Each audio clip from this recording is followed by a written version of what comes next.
and gentlemen, and welcome to the Chamber of the Wraith. Sorry, I don't know why I went nasally there. My name is Brian, and today we are tackling 2 more characters. However, as stated in the previous Shang Tsung video, we're splitting these into 2 parts. One for each character because, oh my Jesus, Mortal Kombat 11 has a lot to go through. So, we are going to be doing Jade in this first part of the video, as my friend also wanted to have a look at Jade. And then in the next video, we're actually going to take a look at my personal favorite character, Kotal Khan. Because if you know how to fight, if you know how to play as Kotal, I think you guys are really going to enjoy being a boss. But since I don't have any of their tournament variations, I don't believe. Okay, I have competitive variation 1 here, but everything else is not. It's been modified, so I'm just going to do tournament variations for Kotal as well. And the opponent of, and the arena of the day is... where did it go? There it is. The Colosseum Beastman! So, we're going to skip ahead just a little bit. And we're going to talk about Jade.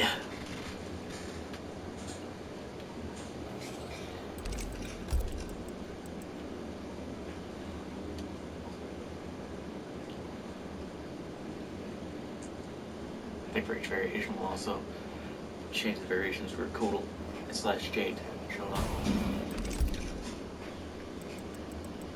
She has any crazy notables.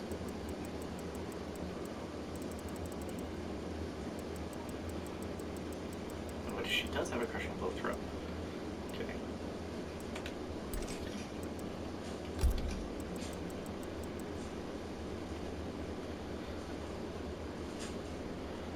Yeah, let's talk about crushing blows as we get to them.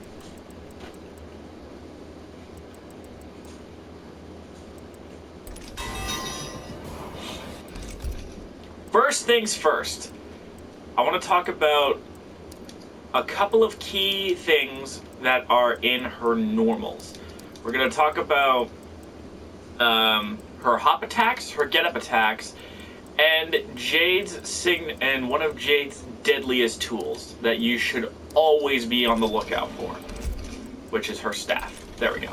So, we're going to start with the fact that her forward throw has a crushing blow. If the opponent fails a throw tech, you get a throw that uniquely starts combos. It does the same damage as a normal throw. Well, it's not that unique, because Shang Tsung does it as well. But you get the crushing blow throw, and there you go. You've got decent combo damage.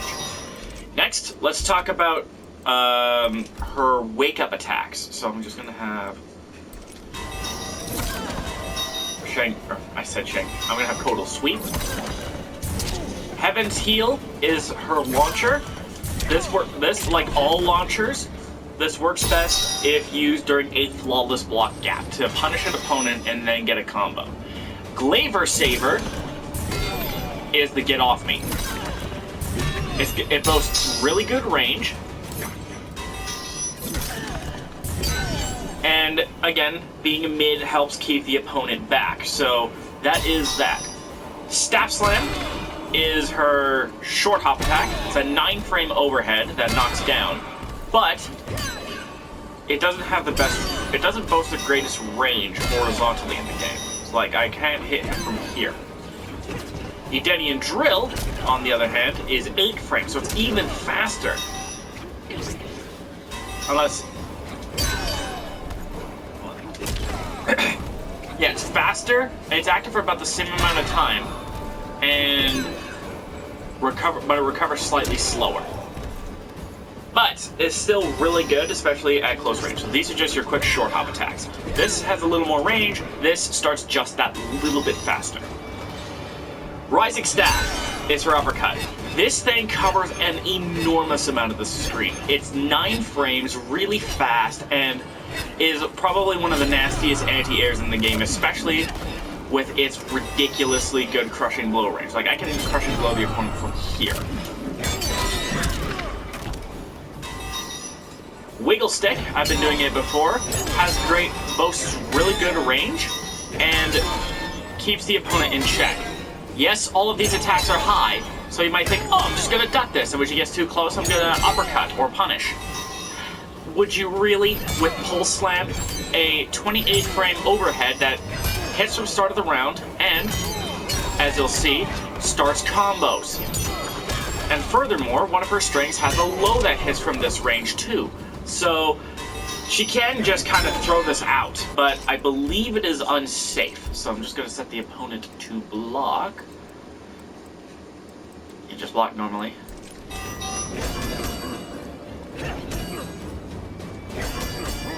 Yeah, she's minus 13, but she's got all this range.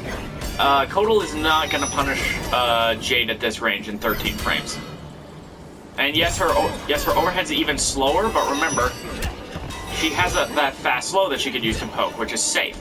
So she could go safe, she could go for an overhead mix-up, she can keep you at bay. This is a really good move that complements a lot of Jade's arsenal. Now let's talk about combos. See here. Just gotta make sure I have everything.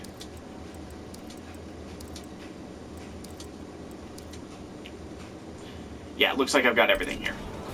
So these are all of Jade's strings, and these would be all of the strings that you would always see outside of a few that get added in V3, but we're not there yet. Baited is just a quick high punish. Nothing to write home about. Unless the low is the first part to connect. Then guess what? You get a crushing blow punish. For damage. Teaser. This is another one. Back one is a mid.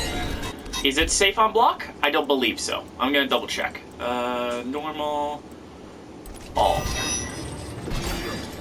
Yeah, it's minus 10s, but at this range, it's basically safe. There aren't a whole lot of 10 frame moves I can hit from this range. And then, if she wanted to, she could bop you with the overhead. If the opponent... one thing I will say is that if the opponent is completely ignorant of Jade's range and just throws the stuff out at close range, then you should absolutely punish them for it. But just remember, I'm actually going to set this to 40% because... Yeah, I'll just set it to 31% because that's getting annoying for me. The key thing if you want to be a Jade player is keep staff's range in mind and use it as its primary tool. Zone the opponent with this. This is what most people in the higher-ups mean when they talk zoning. Zoning isn't just throwing projectiles all day. This is just keep away, because you're keeping the opponent away. Zoning is where you use a long-ranged attack to keep the opponent at bay. Think about it like when you have an angry toddler and you stick your hand out and they can't hit you, but you can stop them. Jade has excellent zoning in this regard, because guess what?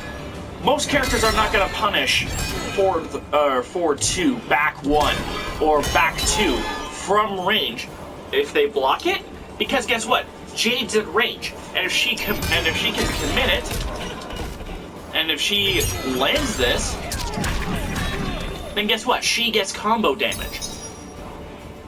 Tiny Dancer is high mid and knocks the opponent down with multiple hits. The last part of the string hits 3 times, making it really good for chip. But I would be wary about just throwing this out because it is negative on block. In fact, I'm just going to make Kodal block on command. So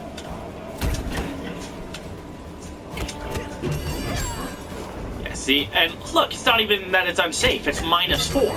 So Jade is safe and allowed to kind of continue her pressure. And then catch an opponent who's either trying to flawless block or punish, and can't. Fatal Attraction. That's this string here. And it comes off of a really good mid.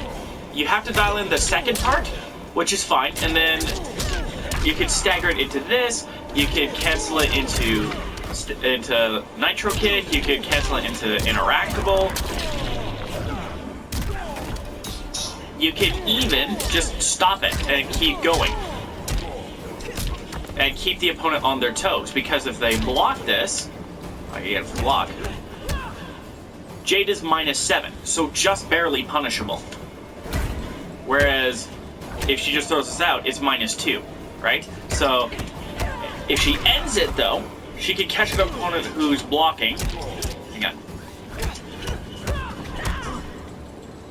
And if they're blocking it, she's +5, meaning the opponent is minus, and Jade has stolen her turn back. And with a 7-frame mid that could go into a low that crushing blows for launching damage, Jade becomes scary if she's plus. So the only thing is that there is an exploitable flawless block gap during that second kick, but you have to be good with your flawless blocks. So if I actually control Kodal, I want to try something.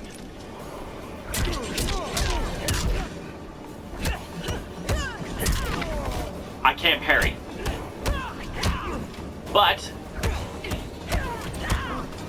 with the right timing, I can punish it.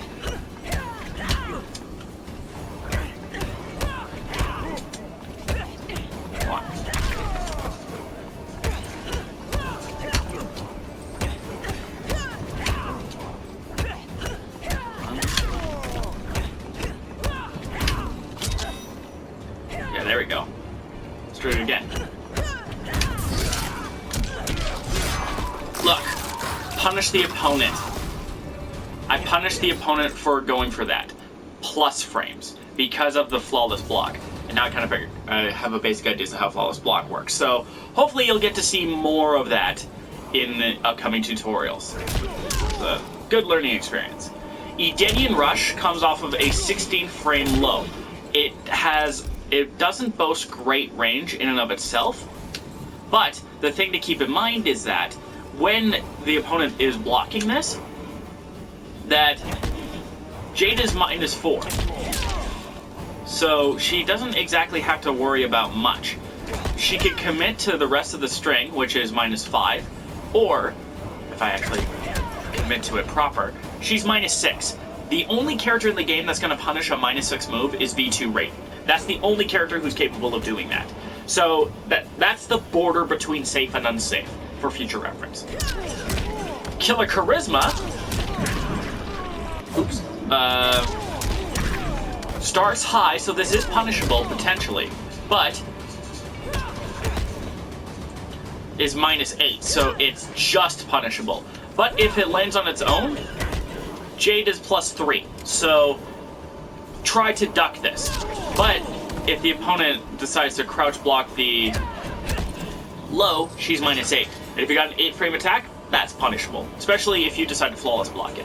But this is really good for ending combos, if you can get this to land. Hang on, see if you can get this to land off of an uppercut. Oh, wait. Yeah, there you go. You can theoretically get this, but it's not a string you're going to see all that often. So save Killer Charisma for those random moments where you want to surprise your opponent. My Pleasure comes off of this off of an advancing mid. This is a mid. Don't freak out. Don't freak out and think, oh god, I've got to block. I've got to block high. You don't have to. This is a mid. And it ends off of this staff bop, which is -14. But the cartwheel itself is -4. So the idea is you land this, and then maybe try to catch the opponent. There's no flawless block gap in there, but you could do this. And then if the opponent catches it, you just knock them back to knock them back some distance. None of her other strings have a crushing blow, so let's move on. We're going to do universal attacks now. Or at least semi-universal. I'm going to do amplifies for both of those, and I'm going to change Kodal. I'm going to give Kodal an attacking option. Yeah. So, Razor Ring. This is Jade's default projectile. It takes a little while to come out, but it is active for a little while. It can even hit at point-blank range, which is unique. And the fact that it loops around means that there is a chance that it can catch teleporters. It's not very likely, but it's a possibility. amplify this, which is R1 in this game, to get a second one. And you'll see Jade players do this a lot. Use it in the corner to gain damage. In the corner, Jade is a monster. Her ability to get combos off of her projectiles is absolutely insane. Just remember that not all things are gonna work that way. So what I would recommend is if you do standing 4 into it, then hang on, I just gotta boot Kotal into the corner here. There we go. Yeah, gotta do standing 4. I mean, I gave up the corner there, but still, for 2 bar, 35% for a zoner is not bad. Then there's Deadly Butterfly. Jade players will also use this as an ender. And it's a combo extender meterless in the corner if you're good with your poke conversions. So if we go... Ooh.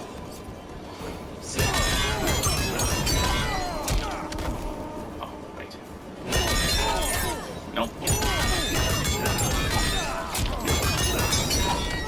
I mean, it doesn't get the greatest damage in the world, but the fact that this is a meterless damage conversion is really rare in this game. And you can get some stuff going there, so I would actually recommend going for this in the corner, if you don't mind the noise all the time. Dodging shadows. This is something that makes Jade super unique. She's purple, and you know what that means when she's purple? Projectiles have 0 effect on her.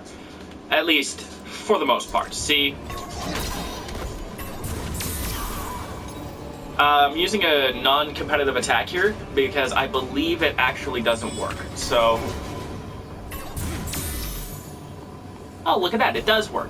So most projectiles are completely nullified by Jade. So watch Kotal try to zone. And then I can just walk in. And then get a throw, for instance. But... Hey, that's an MK Mortal Kombat mobile quote. Pitiful effort. So she did have those voice lines from years and years ago. Okay. The thing is with dodging shadows is that what you actually want to do with it is you want to counter zone. If you want to play counter keep away. Keep lobbing your projectiles. Especially in Emerald Defender, this is really good. Get this up, and then all of a sudden you control the entire full screen. And that makes it very frustrating for characters that do very poorly against keep away.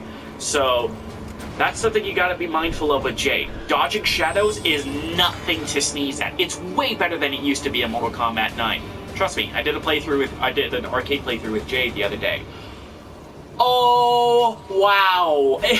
Is dodging shadows bad in that game? Anyway, Temptation. It's a 12-frame parry that's active for 28. I don't understand for the life of me why this is 12 frames. Why are the parries in this game so slow? I have no idea. But you catch the opponent with it, you beat them back. With scaled damage? Hold on.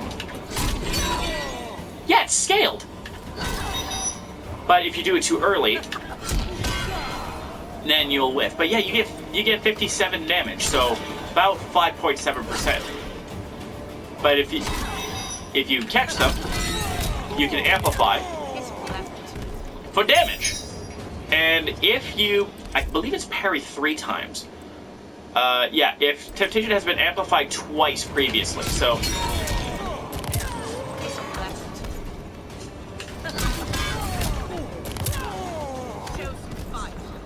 Oh, now she's just spitting out mobile quotes. This is funny.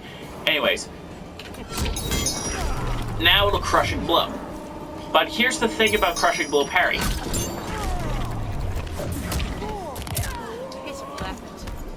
I can still amplify for even more damage. This is actually one of the better parries in the game, but it is not unbeatable. Most, if not all, parries in the game can be beaten in 3 different ways. You could beat them by jumping, you could beat them by going low, and you can beat them by projectiles. Generally speaking, too, fatal blows and interactable projectiles will not be parried. So, remember, I'm actually gonna...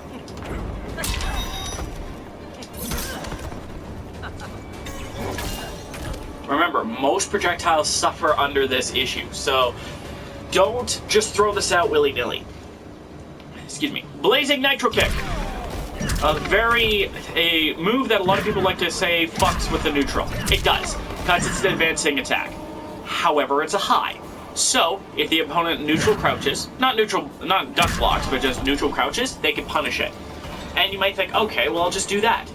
Except, it recovers, except, by the time you get used to seeing that, Jade players will go for it. In this, Jade is dangerous at many different ranges, so at this range, she'll be throwing projectiles, going for dodging shadows and what have you, and you should too.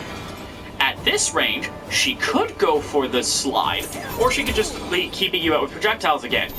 Or going for 4-2, which remember is an overhead that punishes opponents trying to duck. Or she could just finish that string, which the finisher is a mid, meaning it'll catch crouching opponents.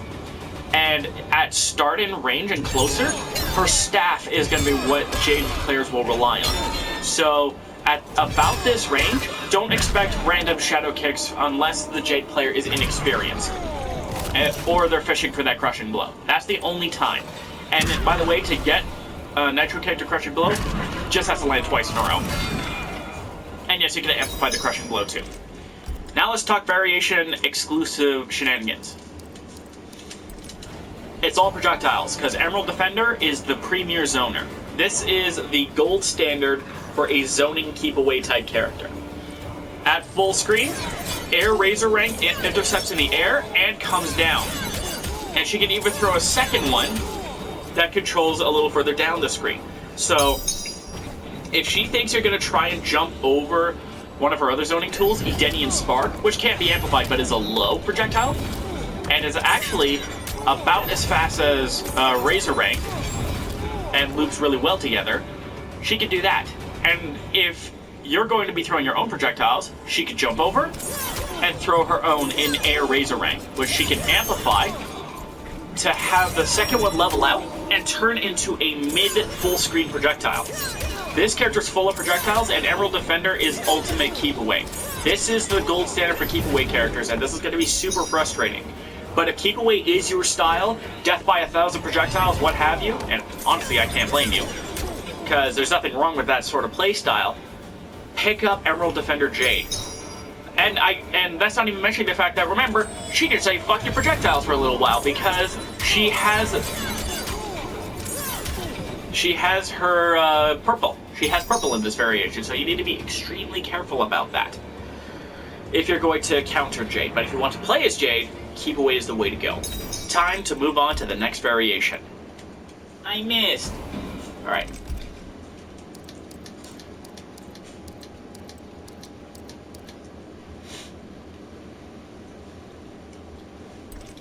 I totally forgot that they added this ability. We'll do that later though. Jaded is pretty much the opposite of Emerald Defender. She still has the dodging shadows, but she now has pole vault, which is a running attack. Which is an attack where she, well, pole vaults onto your head. And if she amplifies it, she gets an ender and side switches. But that's not why you want to have pole vault, my friends. This thing, look at her go. Look at her run! But you gotta be careful. One thing you have to be careful with. Hey, that was rude, Frank! Don't kick the turtle thing! Asshole! Anyhow.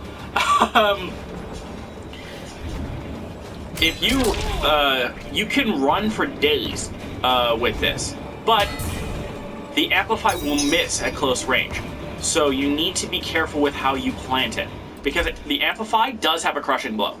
And it triggers if the opponent's hit it after running a great distance. Generally 3 steps. 1, 2, 3. Actually, that's not it. It's actually 2, right? So 1, 2. And I gotta double check because I have crushing easy KBs on. So let's turn that off and let's go. 1, 2, leap. if your foot hits the ground twice and then you do it, then you'll catch the opponent with this really good crushing blow that does... Oh, look at that. Kodokan is from 1100 down to 770. So that's 33% damage. That's 330 damage. 33% on most of the cast in one fell swoop. 1-2 leap. And amplify. I forgot about this. 1-2 release.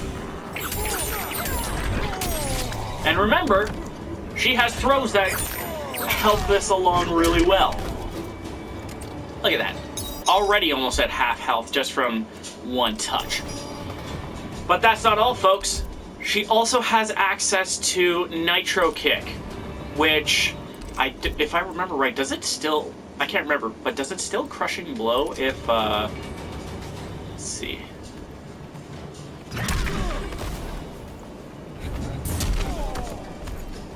Okay, no, it does not Crushing Blow. But it's still a Nitro Kick. And the thing about this Nitro Kick is that the reason why it's like that is because she could do it twice on Amplify. So, only when it hits them.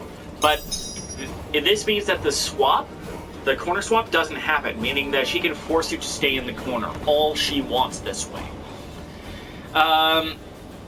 Another thing she can do, which I'm going to only partially demonstrate, is that if she's in Fatal Blow range, she can cancel her run directly into Fatal Blow, which is overhead, armored, and does Fatal Blow damage.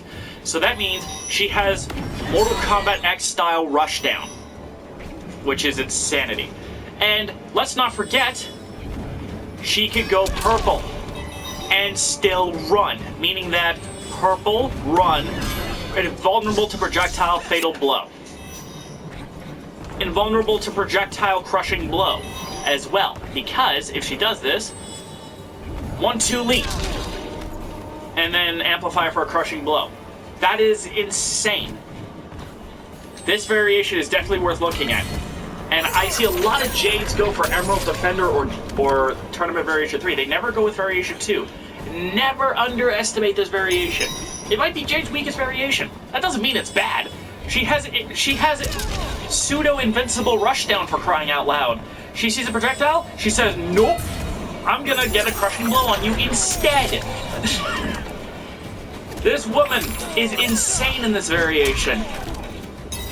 But now we have to talk about the hype one, in a sense. This is the one that a lot of people like just because of what it has. Variation 3.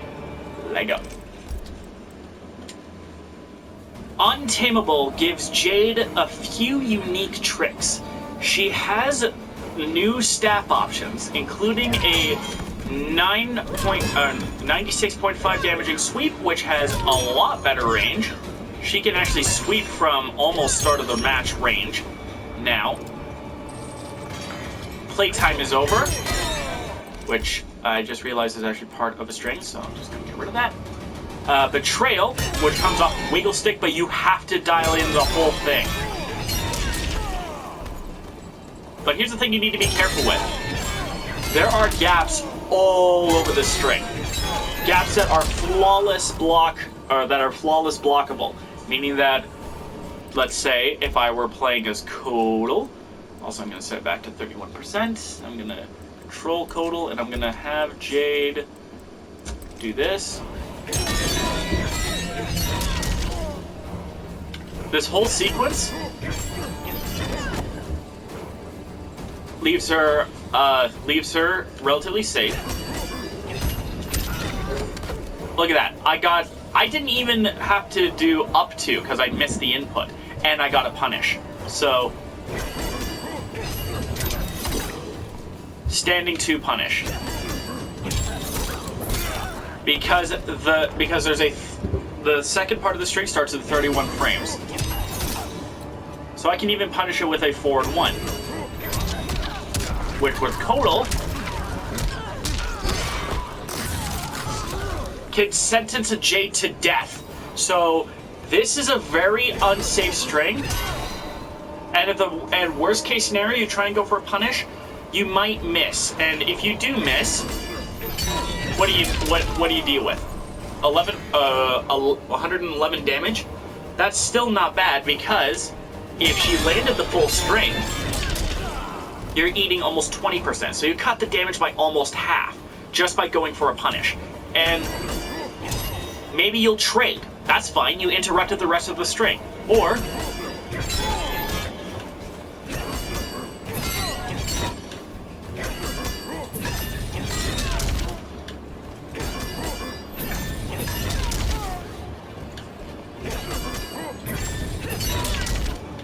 you can, let's see, some characters that can get counter punishes this way. This is a dream come true for them. Look, I didn't even need to spend the meter to kill her at that range. So what I would highly recommend you do is if you are the Jade player and you want to close out a round with this, if you want to close out the round, you see they're at about 15%, and you think, oh, I'm going to do it. I'm going to do it because it's unbreakable damage. Make sure Wiggle Stick hits first, because otherwise you're going to be in serious trouble. And remember, Wiggle Stick is minus 13. And there's another caveat that you need to be wary of with this string. The second part parts of this string can whiff.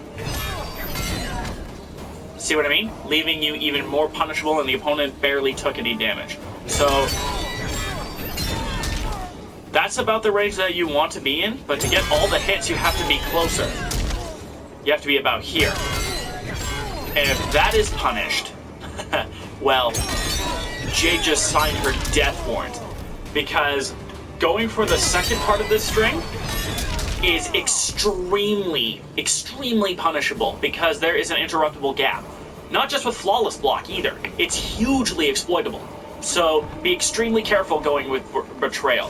The damage this thing nets on its own, and the fact that it's a 7-hit string, means that if the opponent misses their punish opportunity, they could be chipped to death.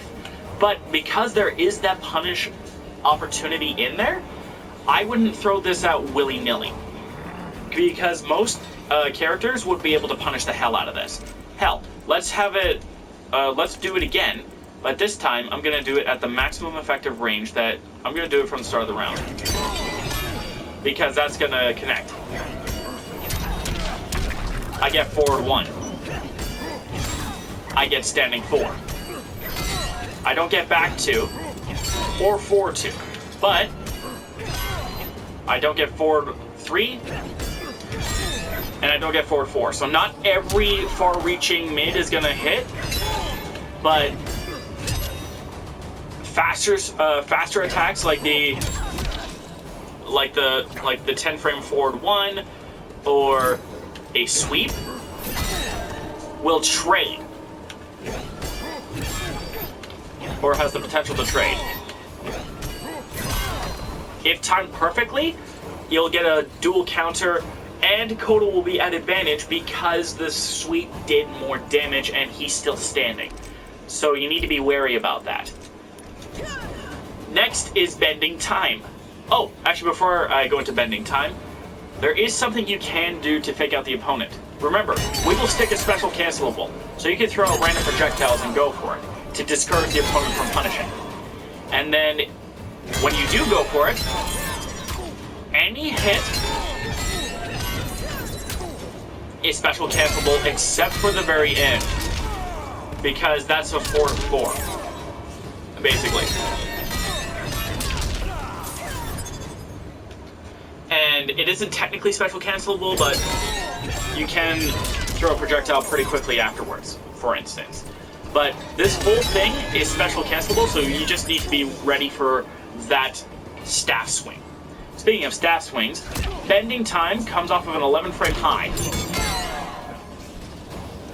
which you have to dial in. And then you sweep the opponent with this. But there's a 21 frame gap. So, again, if I were the Jade player, I'd be careful throwing this out willy-nilly, because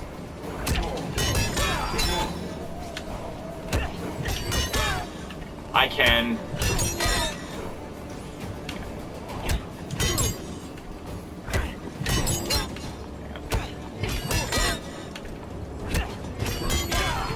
I can just...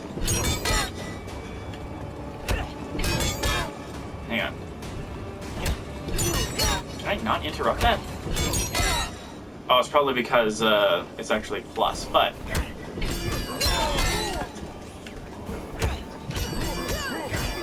I guess I can't interrupt it like I thought I could. So it's actually uninterruptible, because I noticed that there was a gap, so I figured it might be, but it actually isn't. So that's not too bad.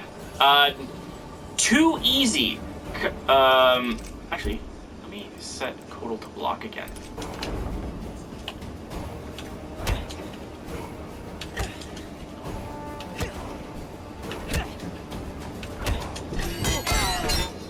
Block wasn't long enough. I should have just done this.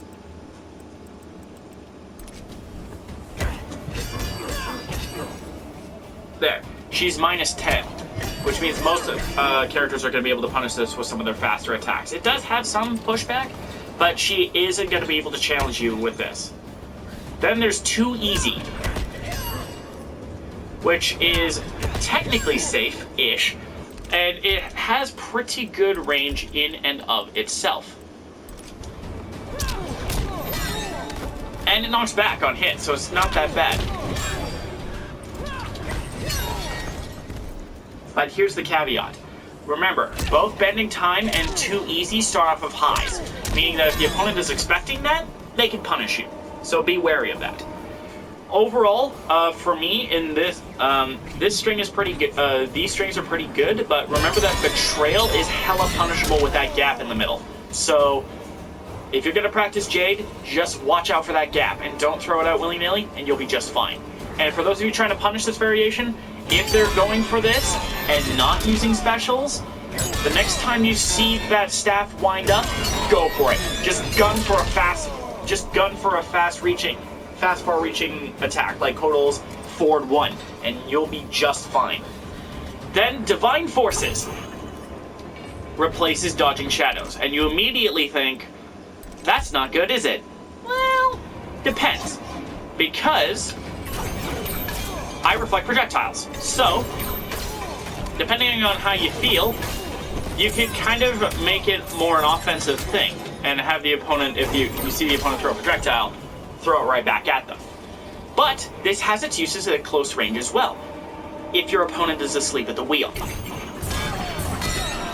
This can launch, but if your opponent gets hit by amplified Divine Forces, then they deserve to get punished.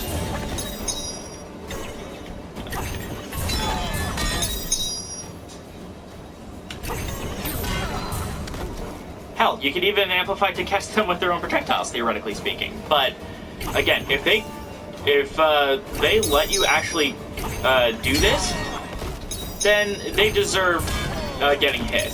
They deserve to get smacked by this thing. They deserve to get hit by this. So, it's not... Look, my point is that you're not going to be able to hit them with the Amplify all that often. But, you will be able to reflect projectiles. So, depending on if you feel like that's worth it or not, that's your call. And then there's Vanishing Winds. This is why most people actually play Untamable at even a competent level. Because it's a low that can trick the opponent into receiving a teleport sweep. And here's the thing, it's a true teleport. Granted, it costs bar, but 10% and low? I'd say that's worth it for the ability to also be able to teleport. So, what a lot of Jade players will do is that they'll do this. Wiggle stick, make you think you're going to go for that, and then they'll either hit you with that, or they'll just hit you with the low if they don't have meter or don't want to expose that teleport shenanigan right away. Because that's still really good. The only catch is that I don't believe it is actually... Okay, it's -4, so it's actually safe. Amplify is even safer at -3. So, you can go... You can do this.